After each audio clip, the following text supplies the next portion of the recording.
ఒక చిన్న కొండ చిలువ తన మాటను నిలబెట్టుకునేందుకు చేసిన పనులు వింటే మీరు ఆశ్చర్యపోతారు. ఎందుకంటే అది ఒక ప్రాణం కాపాడటానికి తన ప్రాణాన్ని పణంగా పెట్టింది. ఒకప్పుడు ఓ ప్రశాంతమైన గ్రామం పక్కనే సువాసనలతో నిండిన అందమైన అడవి ఉండేది. ఆ అడవిలో పక్షులు, జింకలు, నక్కలు, ఏనుగులు అన్నీ సంతోషంగా జీవించేవి. అదే అడవిలో చిన్న కొండ చిలువ కూడా ఉండేది. అది పెద్దగా బలమైనది కాకపోయినా తెలివిగా, ధర్మబద్ధంగా జీవించేది. ఒకరోజు అడవిలో తీవ్రమైన వర్షం మొదలైంది. చెట్లు వంగిపోయాయి, కొమ్మలు విరిగిపోయాయి, నేల మొత్తం జారిపోయింది. వర్షం మధ్యలో ఒక రైతు తన పశువులను వెతుక్కుంటూ అడవిలోకి వెళ్ళాడు. అయితే ఒక పెద్ద రాయి కింద అతని కాలు చిక్కుకుంది. బయటకు రావడానికి ప్రయత్నించినా అతనికి సాధ్యపడలేదు. వాన పెరిగిపోతూ ఉండగా అతను సహాయం కోసం అల్లాడిపోయాడు. అదే సమయంలో ఆ దారిలో వెళ్తున్న చిన్న కొండ చిలువ ఆ కేకలు విని ఆ రైతు దగ్గరికి చేరుకుంది. అది తన చిన్న శరీరంతో రాయి చుట్టూ పాకి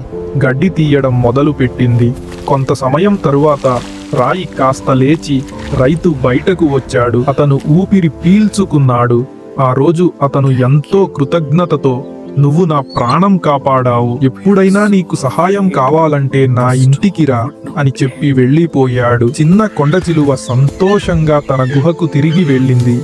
కొన్ని నెలల తరువాత గ్రామంలో తీవ్రమైన కరువు వచ్చింది. చెట్లు ఎండిపోయాయి, జంతువులు ఆకలితో అలమటించాయి. చిన్న కొండ చిలువకు తినడానికి ఏమీ దొరకలేదు. అప్పుడు అది రైతు మాట గుర్తు చేసుకుంది. అతను సహాయం చేస్తానని చెప్పాడు, ఒకసారి వెళ్ళి చూద్దాం అని అనుకుంది. అది రైతు ఇంటికి వచ్చింది. కానీ అప్పటికి రైతు చాలా ధనవంతుడయ్యాడు.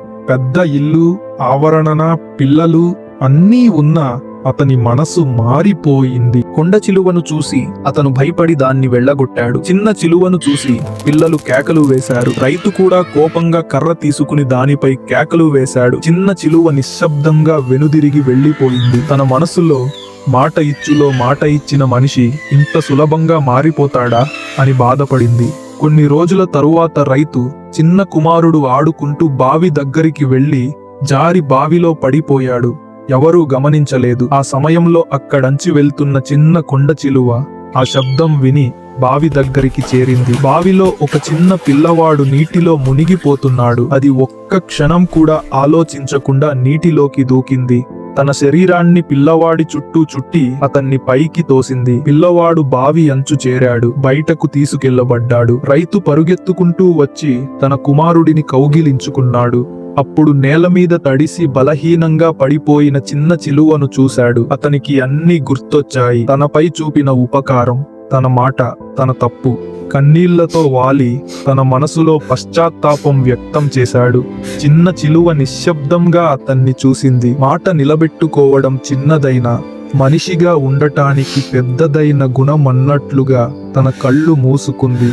ఆ రోజు నుంచి రైతు తన జీవితాన్ని మార్చుకున్నాడు. జంతువులకు, పక్షులకు సహాయం చేయడం మొదలుపెట్టాడు. గ్రామం మొత్తం ఆ చిలువ కథను పిల్లలకు చెప్పడం అలవాటుగా చేసుకుంది. ఆ అడవిలో ఉన్న ఒక పెద్ద రాయి మీద తరువాత నమ్మకం కంటే గొప్పది ధర్మం లేదు అని చెక్కించబడింది. మనిషి మాటే అతని గౌరవం. నమ్మకాన్ని నిలబెట్టుకోవడం జీవితంలో అత్యంత పెద్ద గుణం. ఇలాంటి హృదయాన్ని తాకే కథల కోసం మా ఛానల్ చిట్టి కథలు ఏఐను సబ్స్క్రైబ్ చేయండి. మరుసటి కథలో కలుద్దాం.